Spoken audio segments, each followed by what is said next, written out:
Oh, hello, everyone. Welcome to the show.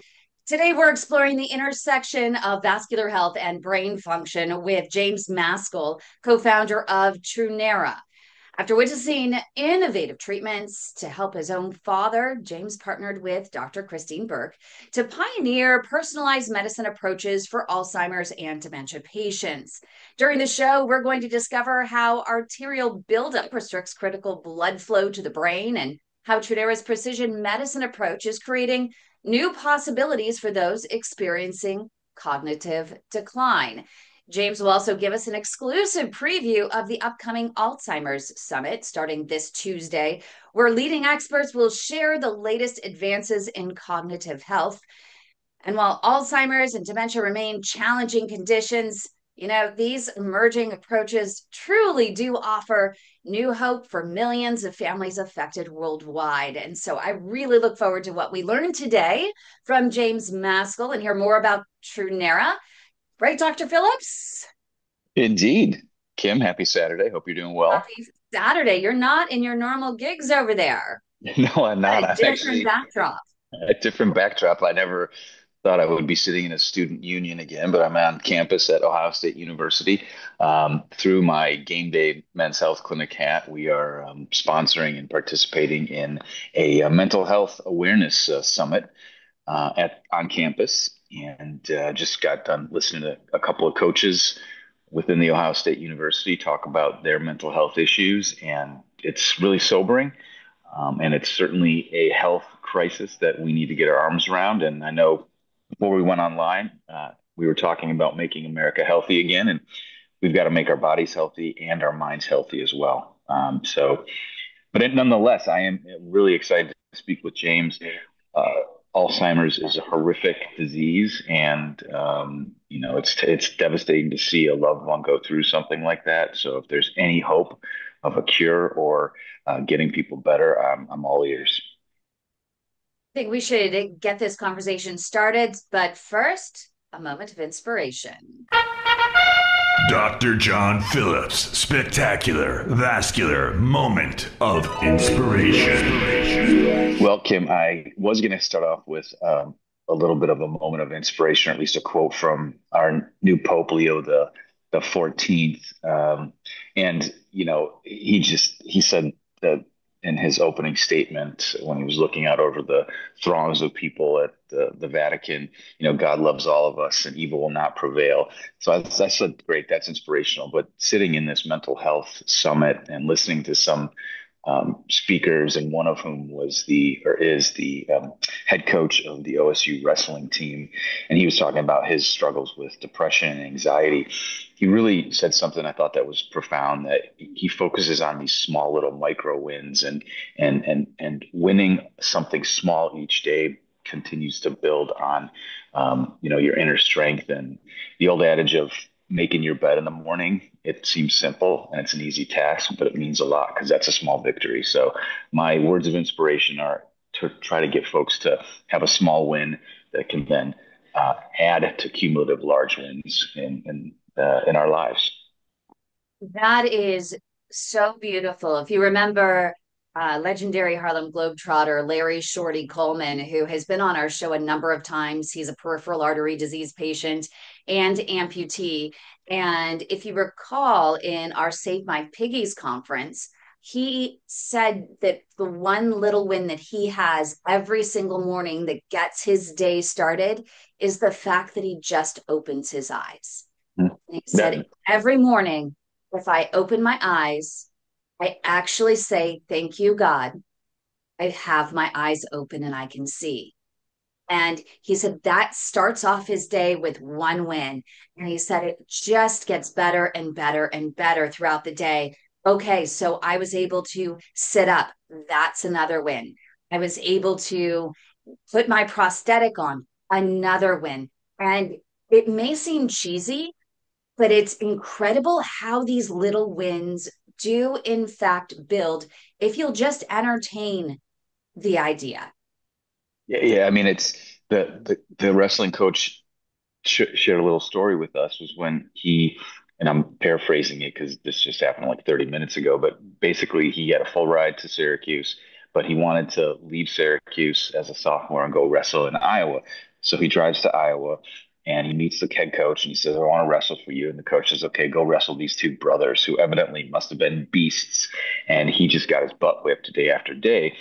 And then, but he said, what kept me going was, okay, the first day they took me down 30 times. Well, the second day it was only 20. And then the third day I actually touched the guy's leg. And the fourth day I maybe got a takedown. I mean, it was just like he's getting killed, but he's finding the positive things in this kind of destruction of his what he thought of his ego as a good wrestler, but that got him through it. And I think it's the small wins that ultimately lead to big wins that keep us sustained. I could imagine that this mindset is critical for a startup such as what James Maskell is working on with Truneura. It's really an uphill battle, isn't it, James? And it's those little wins along the way that keep moving you forward.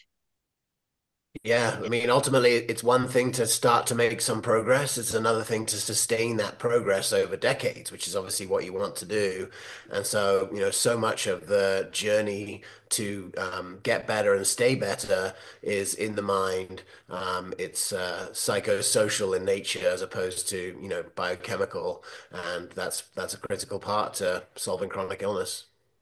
And coming up right here on the Heart of Innovation, we're going to talk to James Maskell more about how he is tackling one of the biggest issues facing Americans as they get older. And in fact, our global population as they age, it is cognitive decline, particularly with Alzheimer's, but we're also touching on dementia as well. So stay with us right here on the Heart of Innovation on KDOW.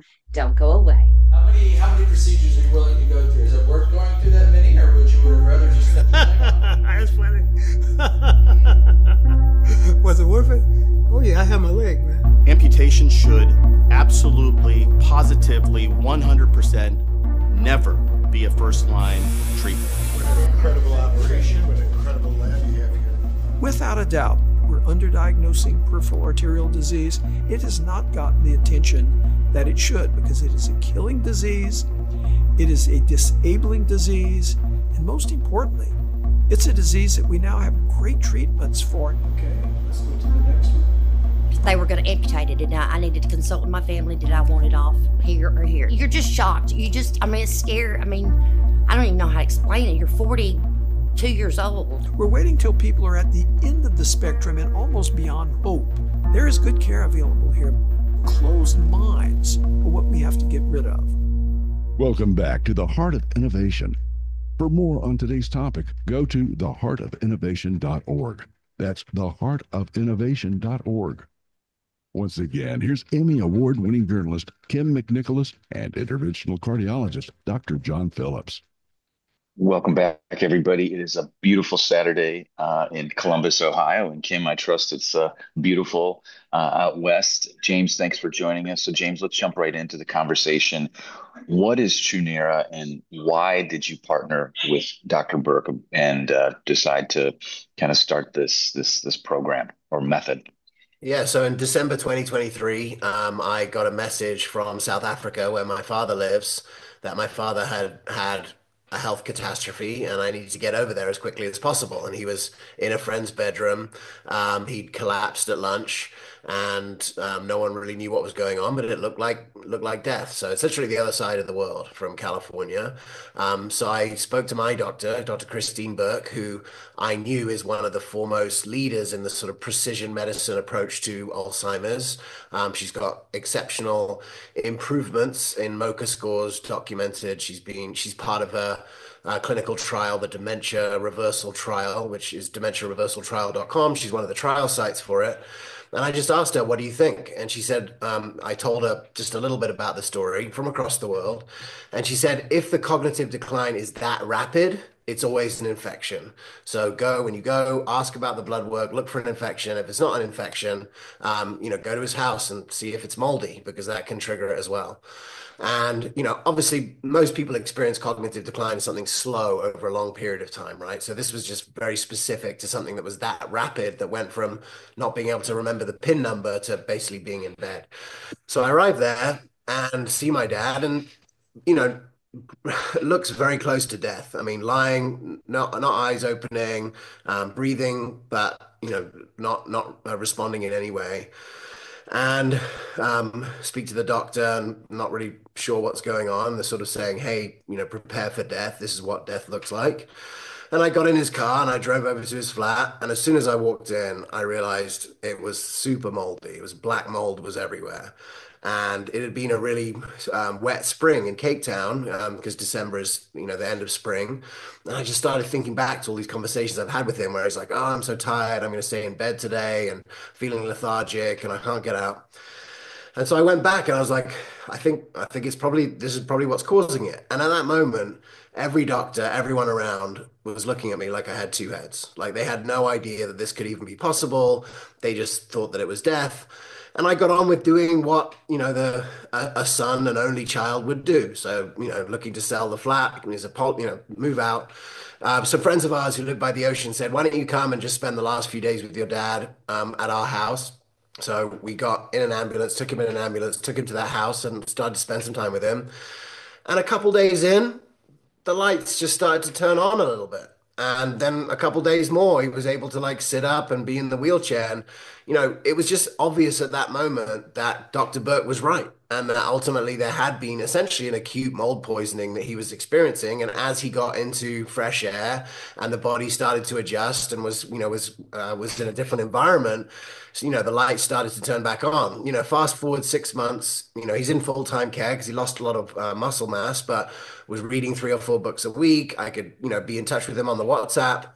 But coming back from that trip, I just was like, how did Dr. Burke know from across the world without ever having seen him that this could be what it was? And how did no one else down there know when there's really good doctors, in the area? So that was the initial moment where I was like, we got to do something about this. We got to spread the word. We got to help, any physician really understand what can be the different drivers of cognitive decline. And then how do you determine which one is driving it in this specific patient? And I think we could solve and save a lot of unnecessary suffering if we understood that. So are we talking about merely acute that you're tackling, or are we talking about chronic and long term?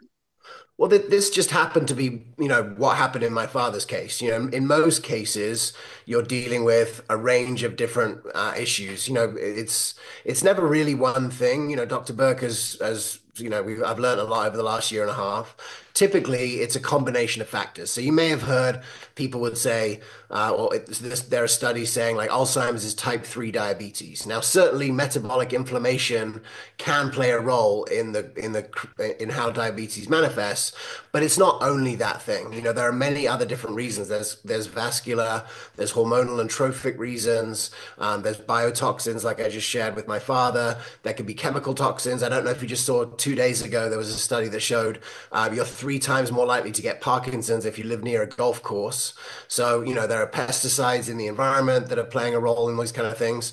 So then the key thing is, how do you understand what is happening in this patient in front of you and what has created the environment by which the cognitive decline has begun? And that's really the focus of precision medicine, not about what the end result is, but how we got there. So James, this idea was obviously born about because an acute illness happened with your father. But do you, as your journey has taken place, do you guys find that just physicians, primary care physicians, or neurologists for that matter, just don't have the time to kind of dive into each individual patient? Or well, I guess what's the driver, and how do you convince a board certified ex physician that they need your services? Or are you trying to get to the patient? No, we're trying to work through the practitioners. I mean, look, the sad truth is, for the last 20 years, all of the Alzheimer's research has been based on a faulty hypothesis, which was actually fraud. You can read about it in the New York Times or otherwise, but the end point that has been solely focused on has been the beta amyloid plaque. And so all of the research for the last 20 years has focused on, the beta amyloid plaque, why it arrives and what it does in the brain. And ultimately in the last, couple of years, it's been clear that that's actually not the cause of Alzheimer's, but that is just something that's happening at the same time and a cofactor. And so ultimately, there's not a lot of things that work. If you look at all of the standard of care, if you compare not doing anything, then your MoCA score will go down by 4 points. I mean, this is getting technical, but you're going to get worse. All the standard of care drugs, there's a couple of monoclonal antibodies. It slows the progression downwards. Nothing until precision medicine made it go back up. No drug ever had made it go back up to actually get your get your cognitive function back. And Dr. Burke and a couple of her colleagues are now responsible for dozens of people in the state of California getting their driver's license back, as an example, where you've lost it because of your cognitive impairment and then getting it back. So we're standing at the edge of a new dawn where this has not been possible, and neurologists know that it hasn't been possible either. So there is a lot of interest in this area because things are happening that have never happened before. So in the people that you've dealt with so far with Dr. Burke and the ones that you have seen the greatest improvements in terms of their cognitive impairment, what were some of the driving factors? Were there any commonalities between them that would make you think, oh my goodness, it's not medicine we need changes in their environment, we need changes in their behavior, we need changes even in their diet? Yeah. I mean, absolutely. Look, another guy who has seen effective, who's seen outcomes, and this came out last year in the news, was Dean Ornish, right? Who is a cardiologist, and he has shown, in 20 weeks, the ability to improve cognitive decline through an aggressive lifestyle intervention. So there's, the way that you eat, the way that you move, the way that you interact with others, that has proof in the short term. What Dr. Burke would say is that you need that as a foundation. You need to really activate people into doing healthy things consistently with how they eat and how they take care of themselves. But if you don't deal with the underlying drivers of what's happening in that specific patient, you can get short-term benefit, but then you're still on the long-term trajectory. And the most exciting thing is where you can get a long-term movement back in the other direction. And that is what is possible now. It hasn't been easy. It's been very intellectually taxing and rigorous, and it takes a lot of time. And that's why the only clinics are doing it are in the sort of precision functional concierge medicine space. And our dream with Truneura is that it could be used by any neurologist, even any senior center, assisted living, memory care could use this software to make it much easier to understand what's going on with this person and help them on their journey back. So you're taking something that used to be, or is in many cases, hours and hours of interviewing with the patient to really get a handle on who this patient is holistically. And you've been able to take the learnings, right, of what were the most impactful moments of that 1 to 2 hour journey that a physician would have, a practitioner would have with their patient. And you've literally just lumped it all into one piece of software, in a sense, or a platform that would democratize access and also, package it to make it much easier, maybe 2 hours now into 15, 20 minutes with the patient. So what are the elements of this software that allow a practitioner to get a handle on cognitive decline? It's a great tease, I believe, because we've got to go to break. So stay tuned. We'll be right back. Your type of condition is called critical limb ischemia. It's the most advanced form of PAD, or peripheral arterial disease. Every 4 minutes, there is an amputation in this country due to PAD and diabetes. We also know that 85% of these amputations are preventable with early intervention. It's a flip of the coin. Patient prognosis is tied to whether or not they are referred to a true expert in the management of peripheral arterial disease. Do you know if your physician is an experienced CLI operator? When you're in the hospital dealing with doctors and stuff, you figure they know what they're talking about. The skill level varies doctor from doctor and hospital to hospital. Patients with limb threat are in constant fear.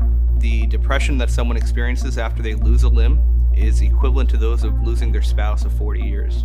I was stuck in a wheelchair close to 2 years and my husband had to quit work. I didn't know what to do at this point because we had had nothing but infections and hospital stays and infections and hospital stays. And they took one toe, another toe, and then it was another toe, and then half his foot before he was even diagnosed with PAD. And all I heard was, "What are we doing here? Just cut it off." And I pulled the curtain back like, "Are you kidding me?" Do you really want to go through all that? That's crazy. That's insane. The protocol is to send them to amputation. Always, always, always get multiple opinions. We do have options. We need to listen more to our patients. If you're going to chop off their leg anyway, why not just let someone else try? This is the progression. First comes the wounds, and then comes an amputation. And I wasn't going to accept that. So that's what it's like to try to save a leg. Welcome back to the Heart of Innovation. For more on today's topic, go to theheartofinnovation.org. That's theheartofinnovation.org. Once again, here's Emmy Award-winning journalist Kim McNicholas and interventional cardiologist Dr. John Phillips. And I would assume you would probably want to be going to Truneura.com as well after this segment because it's so incredibly fascinating. We have co-founder of Truneura, we have James Maskell, who is here, and he is talking about innovation in cognitive decline. And his company has developed a platform that is going to democratize access to this innovation. And before the break, we were talking about all of the hours that doctors had to spend with their patients in order to understand what may be causing the cognitive decline, whether it's environmental factors, whether it's diet, whether it's lack of exercise, whatever it may be, whatever they're exposed to that may be causing the cognitive decline. But now Truneura has literally just bundled that into one platform. And I'm curious, James, from your perspective, what are the key elements that you've been able to package that will help with practitioners to diagnose the reason for cognitive decline in a matter of a moment? Yeah, absolutely. So look, there's two areas we mentioned just before the break. The patient has to participate. And so like ultimately understanding where the most leverage is for the patient, this patient in front of you, where can they get the most health back across lifestyle, psychosocial and environmental areas. That's one piece. But the big innovation in the software is really about the data management for the clinician. Now, this innovation has come from a medical world and concierge medicine and precision medicine where there is less there's more time available to spend with the patient and really understand their history and go deep into all of that. But also there's a lot of inbound data that has to come in because there are in our mind, there are 6 drivers of cognitive decline. There's metabolic inflammation that I mentioned before, so blood sugar regulation, liver function, etc. There's nutrients and mitochondrial function, so energy production, cell integrity. There's hormonal and trophic factors, so thyroid and sex hormones, BDNF, muscle mass. There's cardiovascular, so blood vessel health, vascular inflammation, lipids, cholesterol, kidney function. There could be biome and biotoxins like my father, so that looks at chronic infections, mold, mycotoxins, and then there could be chemical toxins like the pesticides. So in order to understand what's going on in this patient, you would need to gather data on all of these. And what would that look like for being a doctor? It would look like having 18 PDFs on your desk and looking through all of them and trying to work out what is the theme here? Like, what is the theme? What is happening? And that's not easy to do. It's actually very intellectually rigorous, intellectually taxing, and time consuming. And Dr. Burke had essentially created like a spreadsheet to have her as medical assistant get it all into one spreadsheet so that she could just see it in one thing rather than 18 PDFs. And that was the V1 of the innovation. And now we're on V5 of the innovation.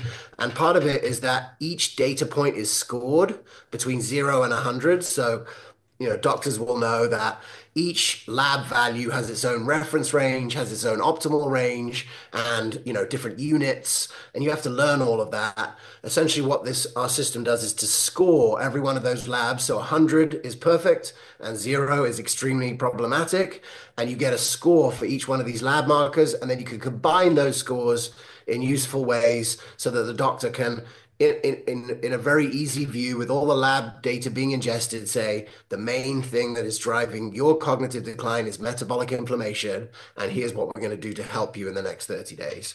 And that is, it's really a data management and a time management business. So James, we've got 2 minutes left, and we can probably continue this on in the next segment. But before we went to break, we kind of talked about the notion of turning the gas off for the cognitive decline. And the reference I used is it's slow and insidious. At 100 degrees Celsius, water boils. It doesn't boil at 99, but once it starts at 100, like you're off into the races. So, like for me, I'm 49 years old. I hopefully don't have any cognitive decline yet, but like with coronary disease, it's a progressive process, and we're trying to get ahead of it with, reducing people's cholesterol and things of that nature. Am I somebody that could go through this workup, or do you wait until someone has shown cognitive decline to do the workup? Well, the research shows that the underlying pathology that leads to cognitive decline can start 30 years before you have symptoms.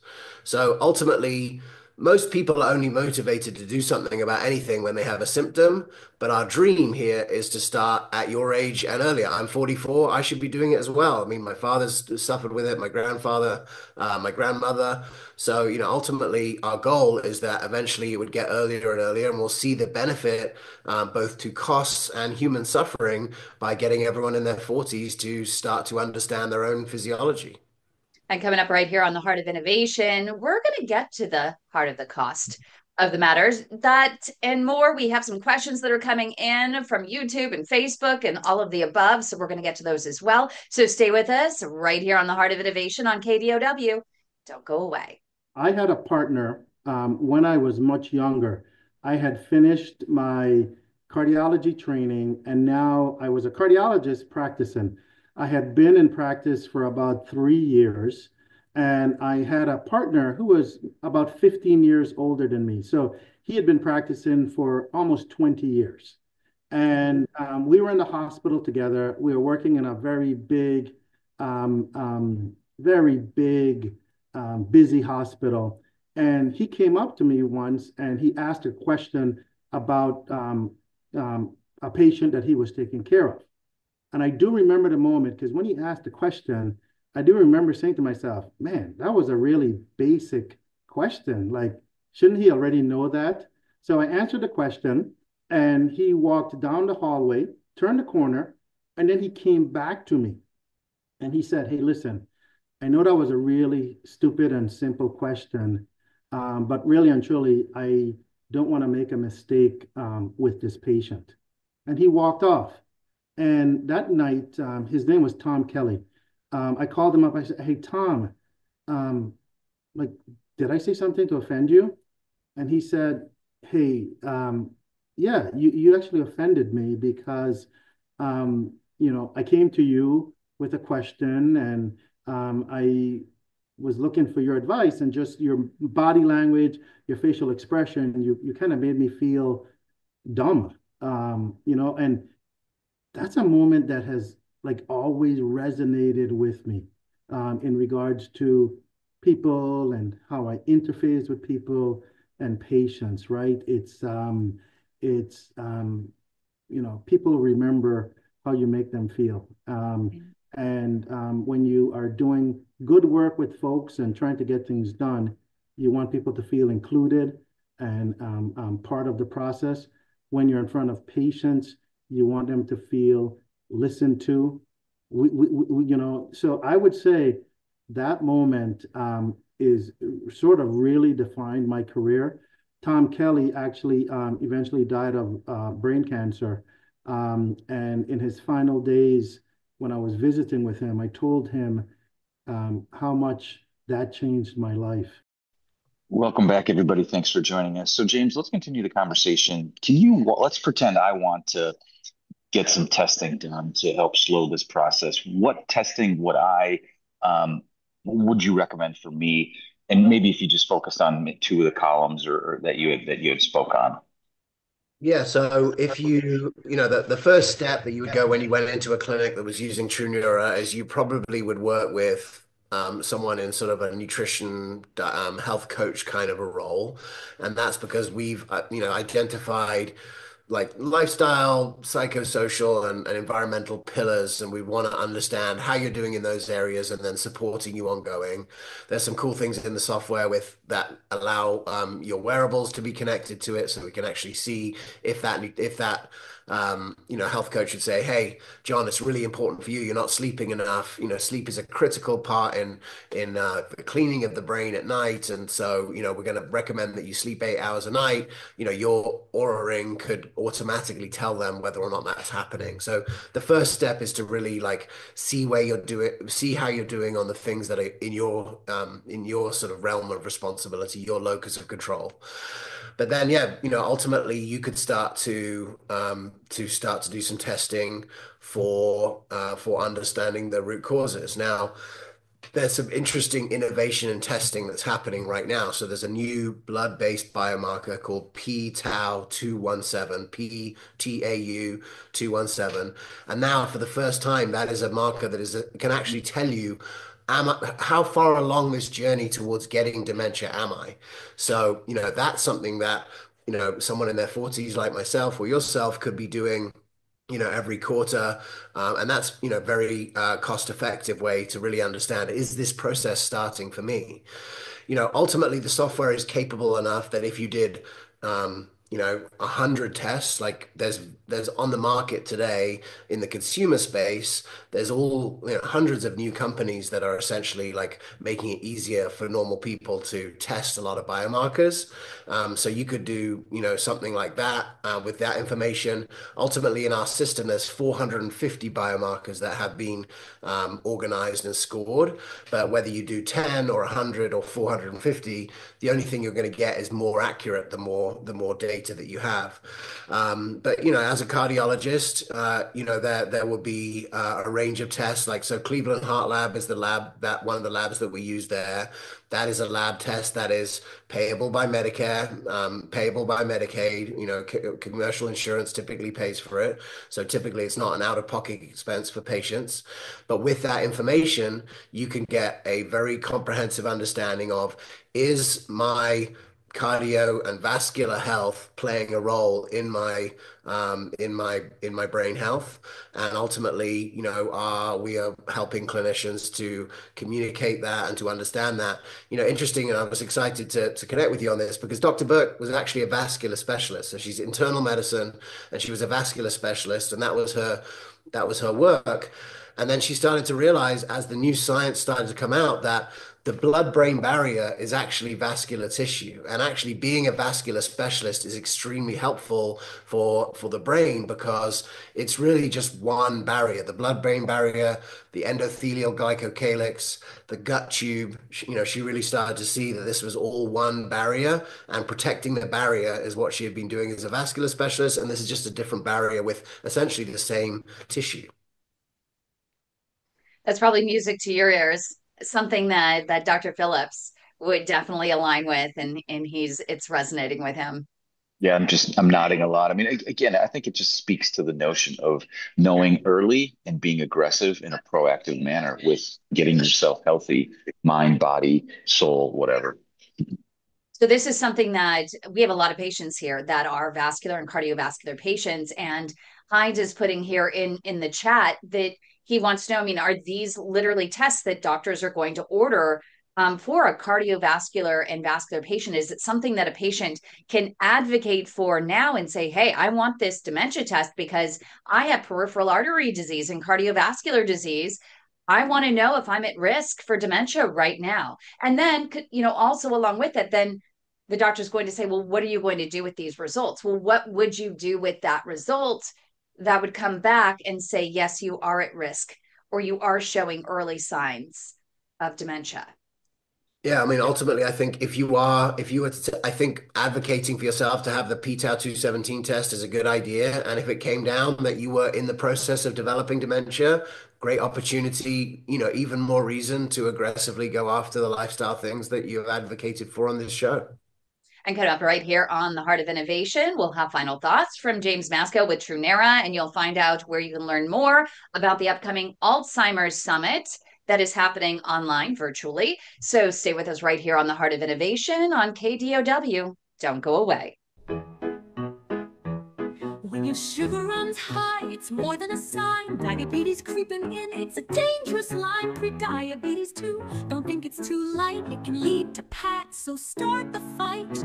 Sugar's sweet, but the cost is real. High blood sugar makes your arteries feel clogged. Slow flow, it's a ticking time bomb. Catch it early, stay strong, and keep your legs on. Sugar's not so sweet when your leg is in pain. Not controlling sugar is where peripheral artery disease sets in.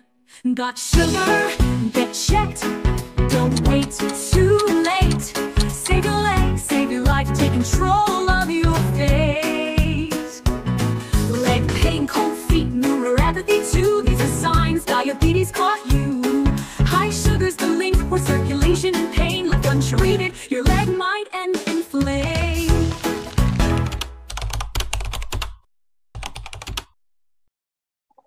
Please forgive me, folks. I'm trying to stop my laughing because Kim, during the break, just reminded me that we're part of the #1 women-ranked innovation podcasts in the country. And I'm just so pleased to be a part of that. But it just makes me laugh because remember you told me that I needed to wear a wig. Anyway, let's get back with James. James, we've got 4 minutes left. Tell me a little bit about the Alzheimer's Summit and how we can learn more about that.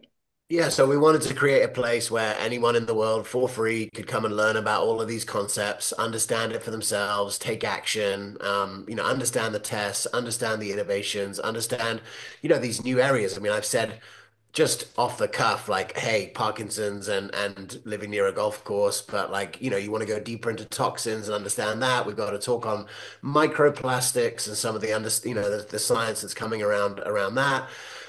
It's if you go to drtalks.com, so drtalks.com/summit/Alzheimer's. It starts on Tuesday. It goes for 5 days.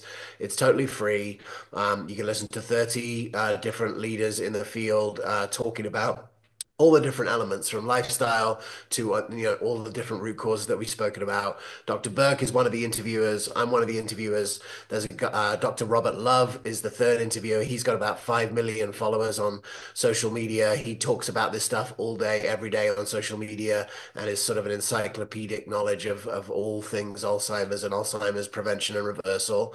So, whether or not you, and ultimately, we hope that you can come and learn something and start to play a role in your own prevention and also for the people around you. Are you expecting any sort of, in a sense, breaking news coming out of this particular conference? Well, look, there's a lot of innovation happening in this space right now. So there's new tests to understand. There's new science that will be shared. I think, I mentioned the microplastics thing. I mean, that is something that is coming into its own this year. It's in all the news and people really starting to understand the amount of plastic that is ending up in people's brains, where it comes from. And particularly in that talk, there's some really easy starting points on how to avoid leaching plastic into your food and your drink. And you can see me here with my glass water bottle. When you do those interviews and you learn those kind of things, you take some drastic action as a result. Is it too late for some of us, James? Microplastic. Never too late, good. Especially for someone as sharp as you, John. Yeah, thank you. And so, with this summit that people are actually going to attend, there are going to be some tangible takeaways such as that they'll be able to walk away with. Yeah, tons of tangible takeaways. Each day, there's a number of really cool talks. There will be a replay weekend, so you can watch it next week live, sort of Tuesday through Saturday. Then the following weekend, of the holiday weekend, we're going to do it again. You can watch them all for free that weekend. And yeah, ultimately the goal is just to help people really understand what they can do to take care of their own brain and how they can understand what's the highest leverage actions that they can take and just stay in the mix as this topic continues to move forward. Well, we really appreciate you being here, James. James Maskell, he is the co-founder of Truneura. Make sure you go to, it's drtalks.com/summit/Alzheimer's. You've been listening to The Heart of Innovation with Emmy Award-winning journalist Kim McNicholas and interventional cardiologist Dr. John Phillips.